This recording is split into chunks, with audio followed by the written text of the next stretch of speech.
Welcome, dear viewers, to another episode of On Two Wheels. You will notice we are starting in a dealership this time around, and there's a reason for that.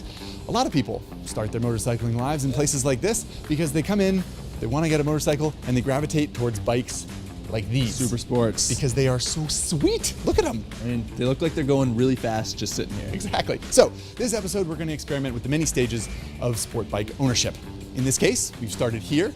So step one, naturally, is... Probably debt.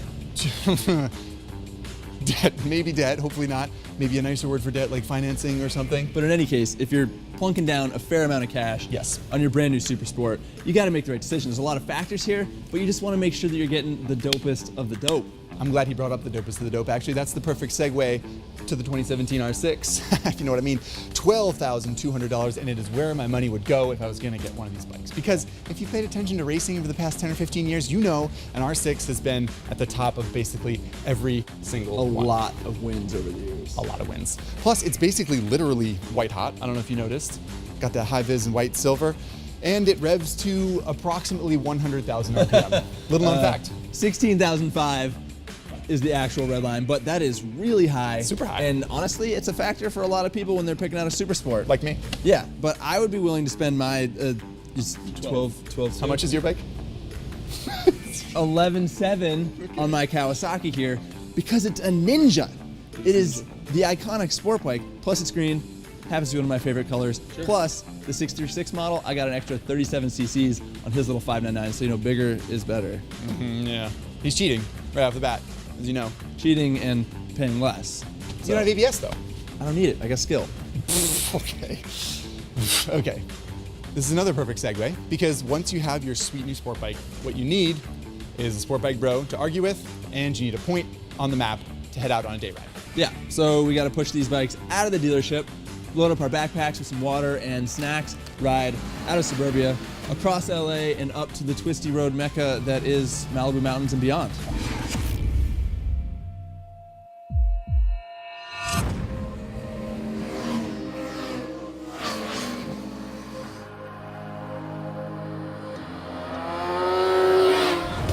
All right, man. Hitting some corners, riding some twisties. This is stage 2 of sport bike ownership.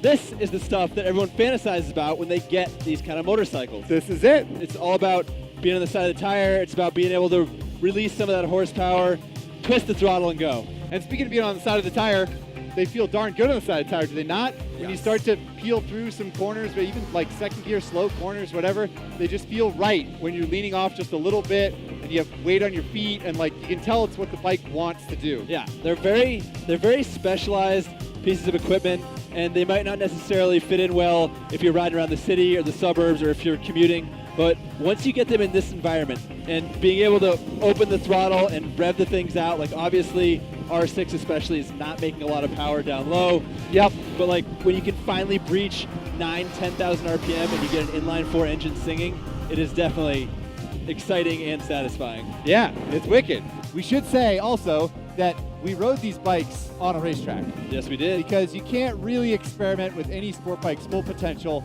on a road like this. Not responsibly, anyway. Yeah, I mean, that's very much what these things are, is race bikes with lights.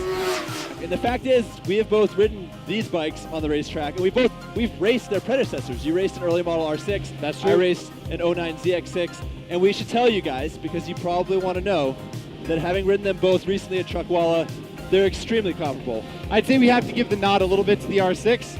It's just like a little bit sharper. Yep. And you can tell that it's designed more for the racetrack than the 636, which, let's remember, when they came out with that version of 636, they were all about how it's a better street bike and how much more livable it was going to be on the street. Yep, that was part of the reason they added the extra displacement. They softened up the suspension a little bit. It's got slightly more relaxed ergonomics than that bike. Like the handlebars are a little closer, so you're not carrying quite as much weight on your wrists. Yeah, so frankly, I don't even know what you're doing up here in Malibu with your street bike. I got a race bike with lights, bro. Yeah, well, you know, I got that extra displacement to just pull away from you. That is true. I will say, on the topic of race bike with lights, I'm starting to feel a little bit of pressure on my wrists, if I'm honest. And yeah, and the frame is pretty hot to the touch. It's like cooking my legs a little bit. Suck it up, man. That's the price you pay for performance. This is sport bike life. Okay. All right. I just got a long way to go. Is all I'm saying. But I'll do wheelies. I'll feel better. I got That'll it. do it for Okay. you. Okay.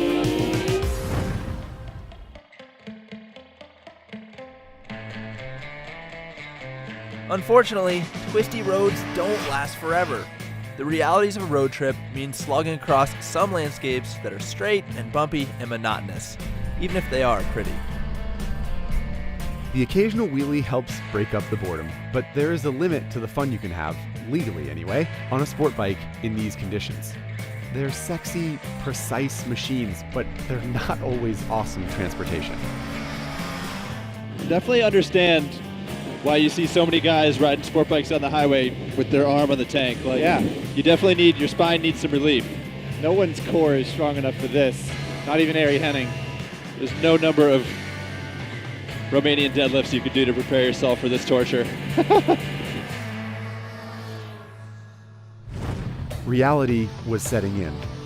The bike's high seats, low clip-ons, and engines that produce a lot of power and a lot of heat were beginning to take their toll on us. Even with roadside yoga sessions, we couldn't ward off the discomfort in our necks, backs, and butts.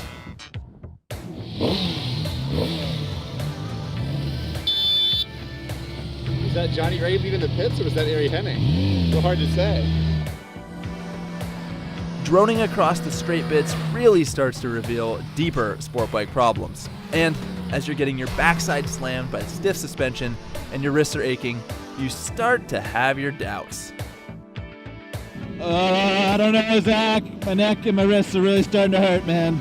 Yeah, I'm tired of this. I mean, as you're getting hammered by bumps through stiff sport bike suspension and your ass is aching and your wrists hurt, I mean, you're starting to doubt if you've made the right decision. You went out and dropped a bunch of coin in this high-performance machine, and at this point in the game, you're at the stage of doubt.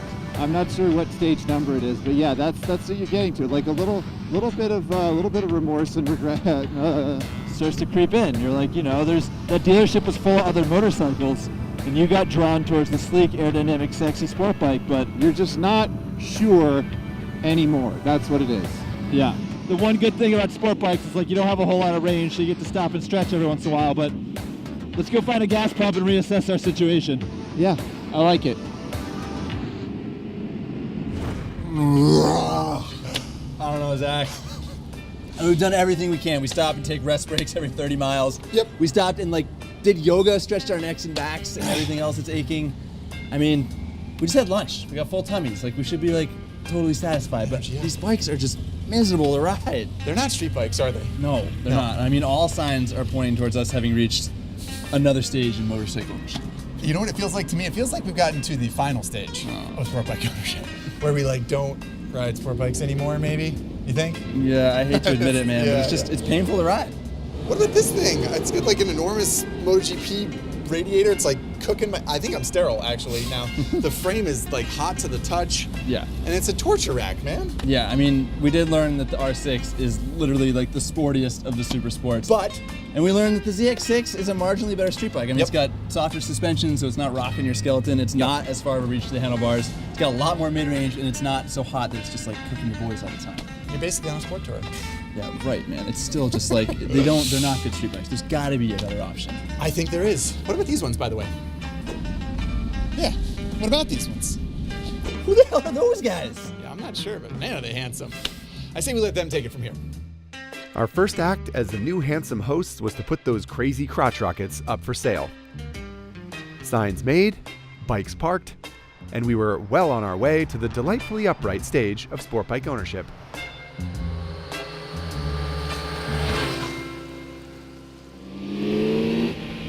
Oh, so much better. Yes. What we have here, ladies and gentlemen, is Kawasaki's very own Z900. And Yamaha's now iconic FZ.09. And Yup. what they are, obviously, is taller and more comfortable. So much more comfortable. They have larger engines with more torque. Lots more. And they cost less money. Yeah. So maybe this is what we needed all along, right? Yeah.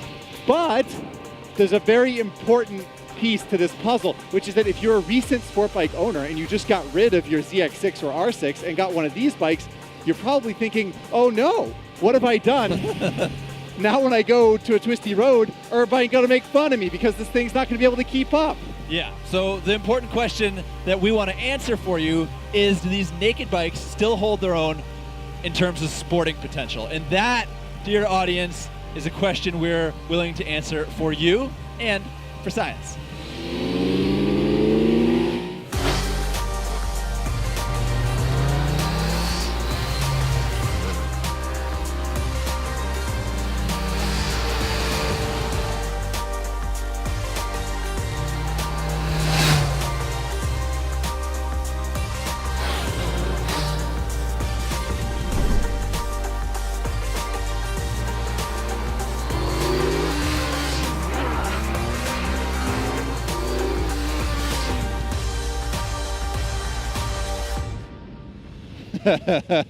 Okay.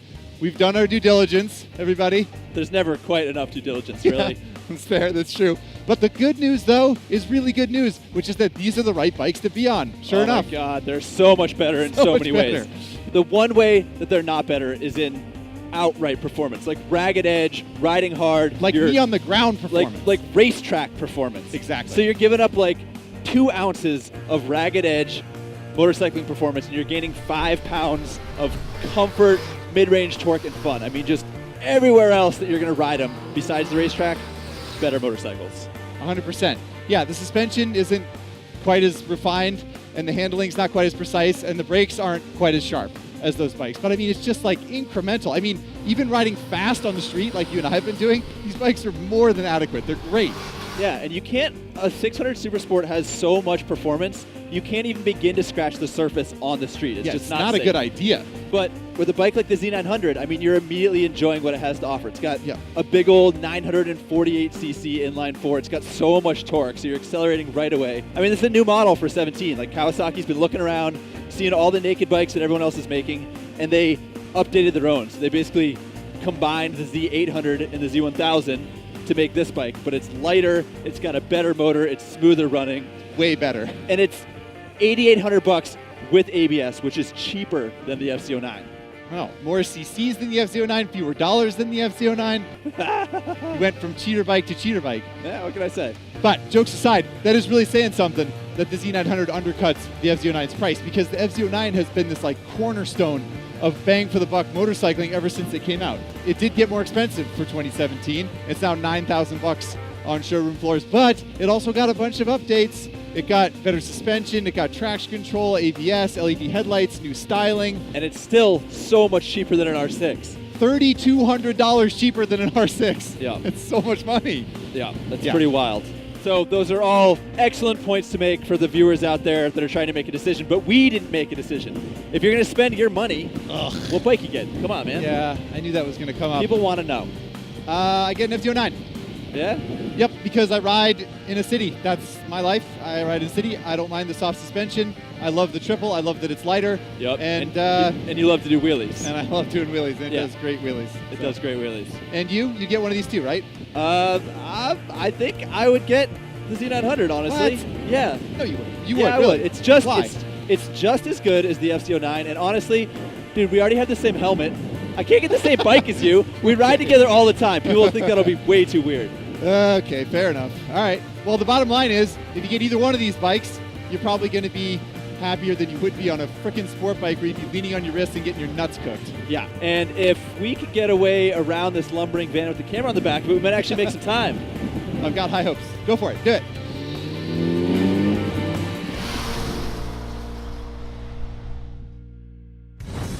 Like we said in the beginning, every day ride needs a point on a map. Ours was the quaint little tourist destination of Solvang, California.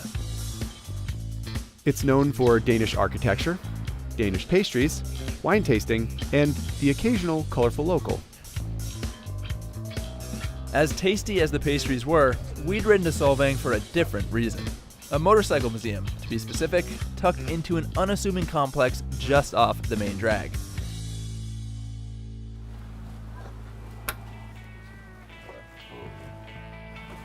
Smells like a vintage museum. It's not exactly the Barber Motorcycle Museum, no, but For a couple gearheads like us, it was all we had hoped for and a perfect reason to take the ride. Is this the 2017 Indian Chieftain? No, it's the 38. They've just done a really good job at maintaining the traditional The soupy appearance. fenders. Check this out. This is damping. Friction damping. Yup. They're just like, moving around too much, just tighten stuff down. It's a small collection, but man, are there some historic sport bikes there. There's a Britain V1000, a Kawasaki H1R, a matchless G50, even a Norton Manx. Shoot, we even saw an Ariel Square 4. Not the only Ariel in the house. All right, so we are cruising around this incredible motorcycle museum, looking at all these legendary bikes, these iconic sport bikes. This is an NR750, guys. This is a proper icon. Yeah. And starting to feel a little bit guilty, like you might have flamed the R6 and the ZX-6 for being bad street bikes. Basically, we're realizing we're doing exactly what we told everyone not to do, which is lust over sport I mean, they bikes. look so cool. They're really cool. I mean, we don't want to live in a world where sport bikes don't exist. That's what we're realizing, that every other motorcycle has to have something to look up to, right? Yeah, I mean, we need sport bikes so that manufacturers have a reason to make more power, to make better brakes, to pursue better suspension.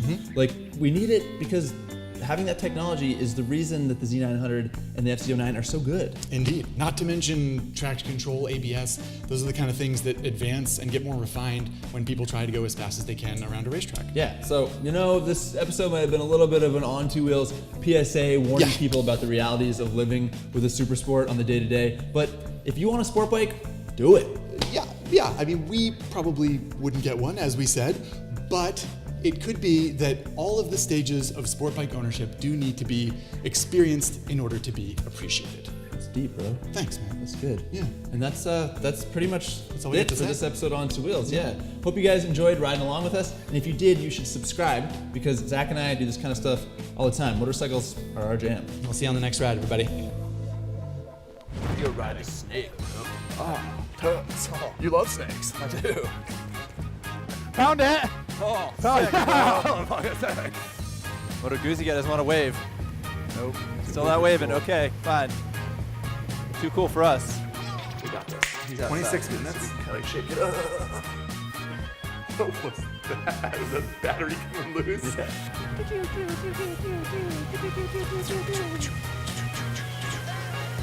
Wave back. No wave at all. What the? the hell's up with that? Hayden.